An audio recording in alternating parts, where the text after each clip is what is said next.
Okay, welcome to another video by Better Picks. Today we're going to be looking at the hue, saturation and luminance adjustments that are available in Lightroom. So you can see I've picked three images there, all with a little bit different colors for each. This is just in the library mode. I've just imported the three digital negative images, and we're just going to click over to the develop module, which you can see up on the top right hand side here. We're just going to start with the image on the left hand side, which is of these flowers, and there's a little bit of pink flower, a few pink flowers there and a bee in the middle, and some green leaves and branches and that sort of thing. So within the develop module, we're just going to scroll down. You can see at default that's where it starts. We're just going to scroll down to the hue, saturation and luminance, which you can see here. You can look at them individually by clicking on those tabs, or you can click all and you can look at all three at the same time, as you can see there. So we'll just stay on the all one for now, because that obviously allows us to have a little bit more of a general view. All right, so starting with the hue is a color adjustment. So if, say for example, you have part of the image that is green, which you can see there's multiple different color options there. So red, orange, yellow, green, aqua, blue, purple and magenta. Say for example, you have a green part of the image and you want to adjust the nature of that color. So with the green hue selected, we are going to just see what happens when we go to the left. So you can see the green is actually turning yellow. So it's actually changing the color of that particular color channel, if that makes sense. Now, if we go to the other end of the spectrum, it's going to go to a more intense green. Now, I'm going to extremes here just for demonstration purposes, but you can see that that green has gone quite intense and quite deep, and not really a realistic green that you would expect to see in nature. So I'm just going to reduce that a little bit. So if we just increase that a little bit to say plus 15 approximately, we can see that we've got a nicer green through there, and it's just increased the intensity of that color just a little bit.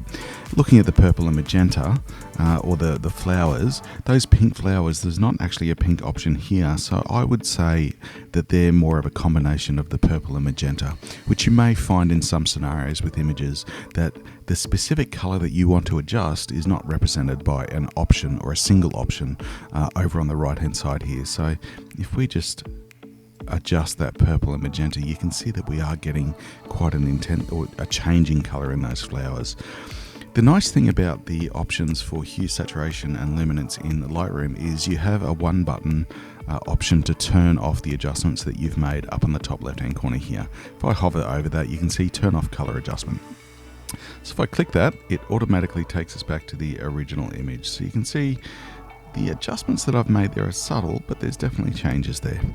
If I just, for the sake of demonstration, put that green up to 100%, we can see we're back to that rather unrealistic looking green, and I turn it on and off, you can see it's going back to the original image.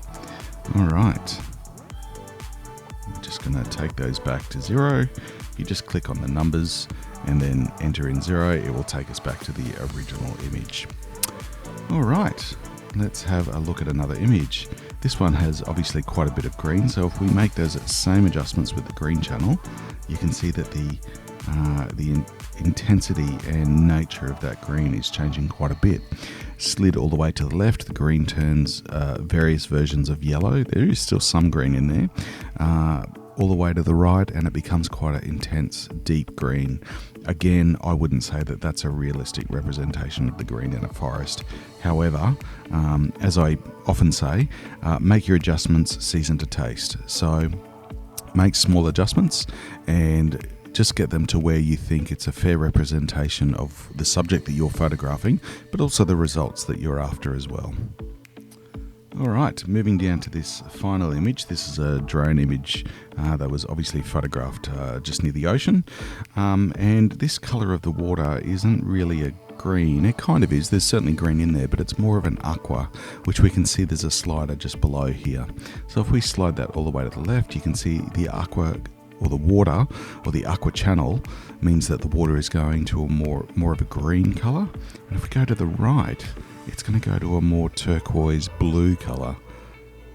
So that's a great example of if you have an ocean image and the water's a little bit green, which you can see here, it is, and you just want to make that ocean a little bit more blue, then that's a great way to do it.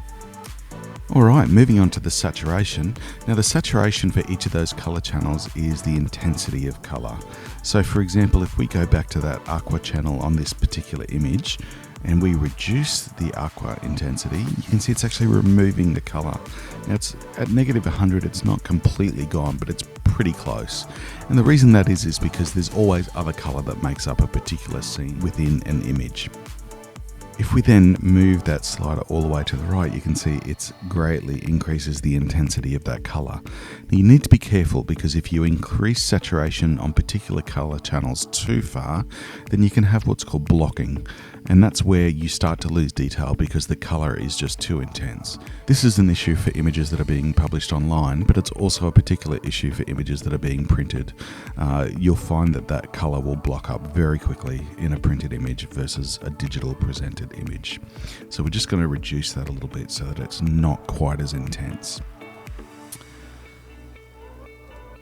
Same if we look at this image. If we start to look at increasing the saturation of the green, we're going to get a more intense version of that green. We want to be very careful, once again, to not overdo it, because it will start to look a little bit unrealistic. Some channels and some color will oversaturate quicker than others. For example, reds will certainly oversaturate and block up with color quicker than the greens and blues, but it really is just a decision that you need to make based on the particular image that you're working on. Alright, if we go down to luminance, luminance is brightness. So with these adjustments, as we make as we push the sliders to the left and right, then those sliders are going to affect the brightness of those particular color channels. So for example, with this image we have, as I've mentioned earlier, a lot of green. If I slide that green all the way to the left, you can see it's making that green darker. And if I slide it all the way to the right, you can see it's making it brighter. So luminance is the brightness of that particular color. If I take this image, for example, if I slide the aqua all the way to the left, you can see just the ocean, just the water that fits within that aqua channel, or that aqua color channel, is getting darker. And if I slide it all the way to the right, then it's going to be making that particular part of the image a little bit brighter. So luminance is the brightness of a particular channel. Again, if I slide that green all the way to the left, you can see the leaves on the branches are getting darker, and all the way to the right, the leaves on the branches are getting brighter. That's just a brief overview of using hue, saturation, and luminance within Lightroom. As I always recommend, the best way to learn and to understand how a tool works is to practice using it.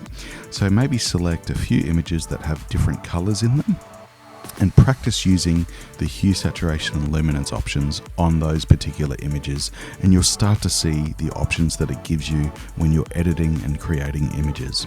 Hope this video has been helpful, and hope you have a great day.